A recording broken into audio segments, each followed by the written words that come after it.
ఎన్నెన్నో విశేషాలను కథలను వినిపిస్తూ విశ్వామిత్రుడు రామలక్ష్మణులను చివరికి మిథిలా నగరంలోకి తీసుకువెళ్ళాడు. మిథిలా నగరం చాలా అందంగా ఉంది. మిథిలా నగర రాజు జనకుడు సాత్విక మనస్తత్వం కలవాడు. అతడి గుణంలాగే ఆ నగరం కూడా ఉంది. కానీ నగరం నిండా జనం కిటకిటలాడుతూ ఉన్నారు. మహర్షి, ఇంత జనసందోహం ఉన్న నగరంలో మనం ఎక్కడ విడిది చేసేది అని అడిగాడు శ్రీరాముడు. అందుకు సమాధానంగా విశ్వామిత్రుడు నీటి వసతి బాగా ఉన్న ఒక చోటును చూసి అక్కడికి సమీపంలో ఉన్న ఒక ఇంటిలో విడిది ఏర్పాటు చేశాడు. ఈలోగా విశ్వామిత్రుడు తమ నగరానికి వచ్చాడని జనకునికి తెలిసింది. అతను మంది మార్బలంతో పరిగెత్తుకుంటూ వచ్చి విశ్వామిత్రుడిని కలుసుకున్నాడు, గౌరవించాడు. రాజులు విడిది చేసే గృహంలోకి తీసుకువెళ్ళి అతిథి మర్యాదలు చేసి గౌరవించాడు. వీరిని తీసుకుని మీరు ఎక్కడ నుండి ఇక్కడకు వచ్చారు, వచ్చిన కారణం ఏమిటి అని అడిగాడు. అప్పుడు విశ్వామిత్రుడు, రామలక్ష్మణులు ఎవరు, వారిని తాను ఎందుకు అయోధ్య నుండి వెంటబెట్టుకు వచ్చాను, వారు తాటకితో మారీచ సుబాహులతో ఎలా యుద్ధం చేశారు, చివరగా రాముడిని చూడగానే అహల్య శాపం ఎలా తొలగింది అనే జరిగిన మొత్తం కథనాన్ని వినిపించాడు. విశ్వామిత్రుడు చెప్పినది జనకునితో పాటుగా అక్కడ ఉన్నవారు అంతా విని చాలా సంతోషించారు. వారిలో నుండి శతానందుడు అను జనకుని పురోహితుడు మాత్రం లేచి విశ్వామిత్రునికి దగ్గరగా వచ్చి వంగి నమస్కరించి, మహర్షి, శ్రీరాముడు నా తల్లి అహల్యను చూశాడా? నీవు నా తల్లిని రామునికి చూపించావా? ఆమె మీకు అతిథి సత్కారాలను చేసిందా? విధివశాత్తు మా తల్లికి జరిగిన దారుణాన్ని రామునికి చెప్పావా? చివరికి నా తండ్రి వచ్చి నా తల్లిని చేరదీశాడా అంటూ వణుకుతున్న గొంతుతో ఆత్రతతో అడిగాడు. అహల్య గౌతముల కుమారుడైన శతానందుడిని చూసి, రేణుకాదేవి జమదగ్నిని ఎలా చేరిందో నీ తల్లి అహల్య కూడా నీ తండ్రిని అలాగే చేరింది అని చెప్పాడు విశ్వామిత్రుడు. విశ్వామిత్రుని సమాధానం విని సంతోషించిన శతానందుడు రామలక్ష్మణుల దగ్గరకు వచ్చి, శ్రీరామ, ఇన్ని రోజులుగా నీవు నీ తమ్ముడు లక్ష్మణుడు ఈయన వెంట తిరుగుతున్నారు గాని ఈ మహనీయుడి గురించి మీకు ఏమైనా తెలుసా? ఇలాంటి వాడితో కలిసి ఇన్ని రోజులు గడిపిన మీ జీవితాలు ధన్యం. తన గురించి తాను చెప్పుకునే అల్పబుద్ధి కలవాడు కాదు విశ్వామిత్ర మహర్షి. అందుకనే ఇప్పుడు ఆయన గురించి నేను చెప్తాను, వినండి. విశ్వామిత్రుడు పుట్టుకతో క్షత్రియుడు, చక్రవర్తి, ధర్మవేత్త, సకల విద్యలను అభ్యసించాడు. శత్రువు అనేవాడిని లేకుండా తన రాజ్యంలో నిర్మూలించాడు. ధర్మబద్ధంగా రాజ్యపాలన చేశాడు. ప్రజాపతి కుమారుడు కుశుడు, కుశుని కుమారుడు కుశనాభుడు, కుశనాభుని కుమారుడు గాధి, ఆ గాధి కుమారుడే ఈ విశ్వామిత్రుడు. 1000 సంవత్సరాలు ఈయన రాజ్యపాలన చేశాడు. ఒక అక్షౌహిణీ సైన్యంతో భూమిపై జైత్రయాత్ర చేసి రాజులను అందరినీ ఓడించి ఆ భూమిని అంతా అధీనం చేసుకున్నాడు. అలా తిరుగుతూ విశ్వామిత్రుడు ఒకరోజు వశిష్ఠుని ఆశ్రమానికి వచ్చాడు. వశిష్ఠుని ఆశ్రమం పళ్ళు కాయలతో, విరగ కాచిన వృక్షాలతో, పొదలతో, పెంపుడు జంతువులతోనూ ఆనంద నిలయంగా ఉంది. దేవతలు, ఋషులు, బ్రహ్మదేవుడు అక్కడికి తరచుగా వచ్చి వెళుతూ ఉంటారు. ఋషులు, వైఖాననులు, వాలకిల్యులు ఈ వశిష్ఠుని ఆశ్రమంలో తపస్సులు చేస్తారు, యజ్ఞయాగాదులు జరుపుతారు. కేవలం నీటిని తాగుతూ మాత్రమే, గాలిని పీలుస్తూ మాత్రమే, పళ్ళు తింటూ మాత్రమే ఏళ్ల తరబడి తపస్సులు చేసే మునులు కూడా ఈ ఆశ్రమంలో ఉన్నారు. అలాంటి ఆశ్రమాన్ని చూసి అక్కడ ఆగి వశిష్ఠుడు సూచించిన ఒక పర్ణశాలలో సేదదీరుతాడు విశ్వామిత్రుడు. తర్వాత వశిష్ఠుడు కామధేనువు సంతతికి చెందిన శబల అను గోవును పిలిచి, ఓ శబల, ఈ భూమండలాన్ని ఏలే చక్రవర్తి మనకు అతిథిగా వచ్చాడు. అతనికి, అతని పరివారానికి సకల విధాలైన ఆహార పదార్థాలని, పానీయాలని అందించు. ఎవరికి ఏ లోటు కలగకుండా అందించే బాధ్యత నీదే అని చెప్పాడు. మహిమగల ఆ ఆవు రకరకాల భోజన పదార్థాలను, పానీయాలను సృష్టించి వారందరికీ వడ్డించింది. విశ్వామిత్రుడు అతని పరివారం సుష్టుగా తిని తాగారు. అంతా పూర్తయ్యాక విశ్వామిత్రునికి వశిష్ఠునిపై కొంచెం అసూయ అనిపించింది. ఒక చక్రవర్తినైన తానే ఉన్నపలంగా ఒక అక్షౌహిణీ సేనలకు ఇన్ని విధాలైన భోజన పదార్థాలను అందించలేడు.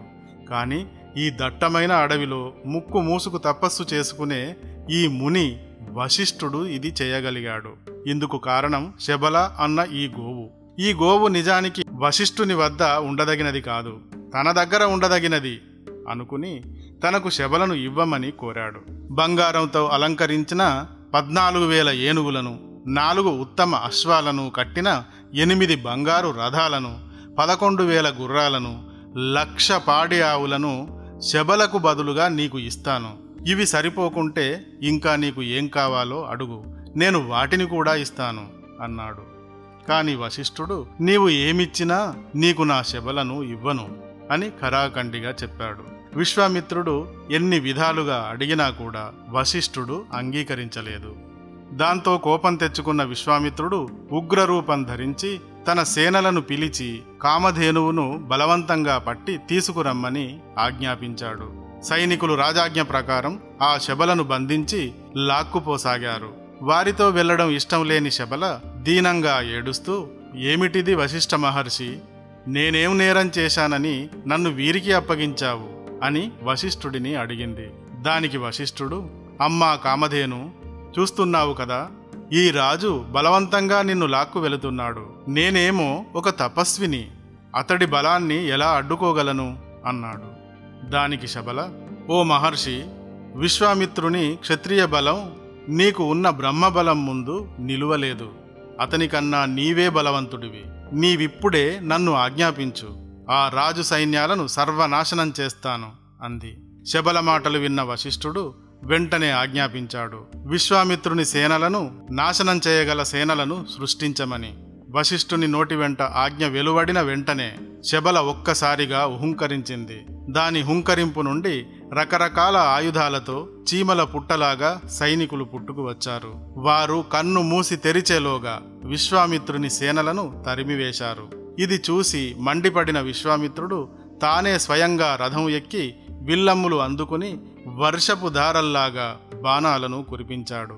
దాంతో కామధేనువు సృష్టించిన సైన్యం నశించిపోయింది. వశిష్ఠుని ఆజ్ఞతో ధేనువు మళ్లీ సైన్యాలను సృష్టించింది.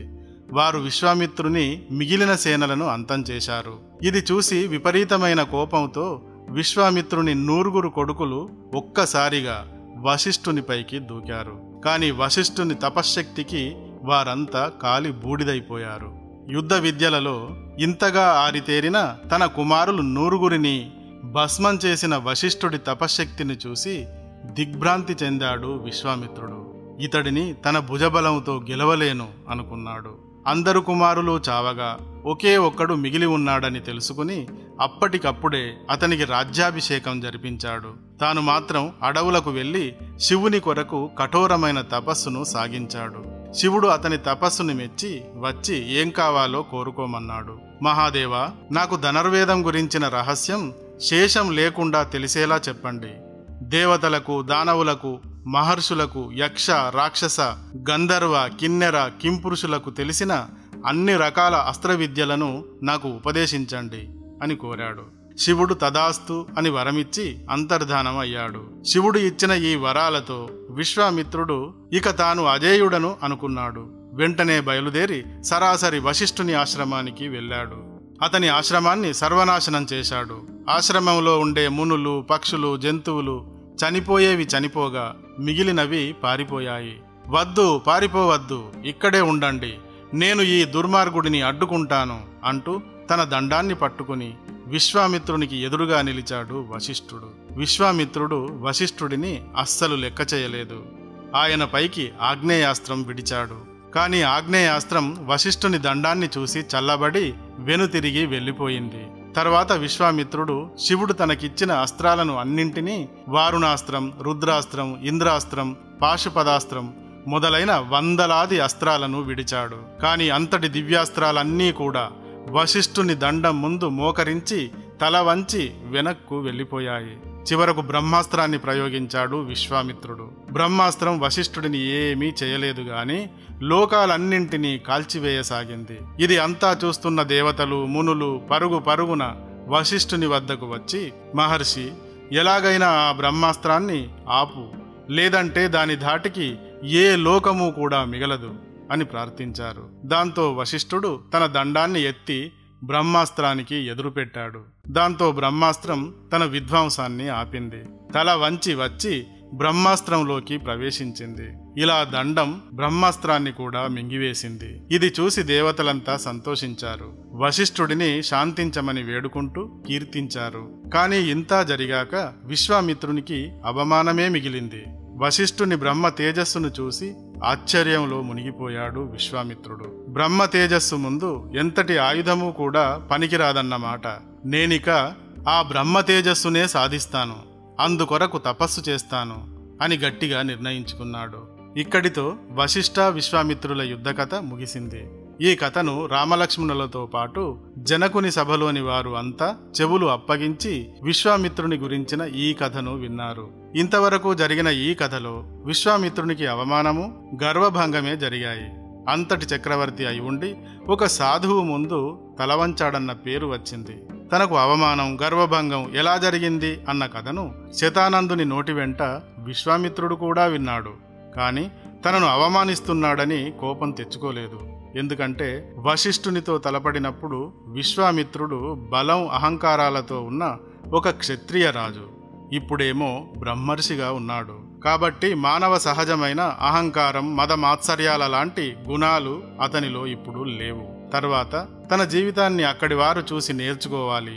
ఎంతటి బలవంతుడైనా, చక్రవర్తి అయినా సత్యం ముందు తలవంచవలసి ఉంటుంది అని వీరు తెలుసుకోవాలి అనుకున్నాడు. ముఖ్యంగా ఈ విషయాలను తనతో పాటు ఉన్న శ్రీరామ లక్ష్మణులు కూడా గ్రహించాలి. ఎందుకంటే రాముడు అయోధ్యకు కాబోయే రాజు. తనకు బలము ఉంది కదా అని సత్యవంతులతో ఢీకొనకూడదు. ఢీకొంటే తనకు పట్టిన గతే పడుతుంది అని తెలుసుకోవాలి అనుకుని శతానందుడు అవమానకరమైన తన కథ చెబుతుంటే మౌనంగా విని ఊరుకున్నాడు. ఇంతకీ విశ్వామిత్రుడు వశిష్ఠుని ముందు ఓడిపోయాక రాజర్షి ఎలా అయ్యాడు అన్న ప్రశ్న వస్తుంది. ఈ ఆసక్తికరమైన కథనం సంపూర్ణ రామాయణం తర్వాతి ఎపిసోడులో ఉంటుంది. అందుకని మీరు సంపూర్ణ రామాయణం వీడియోస్ని కంటిన్యూ చేయండి.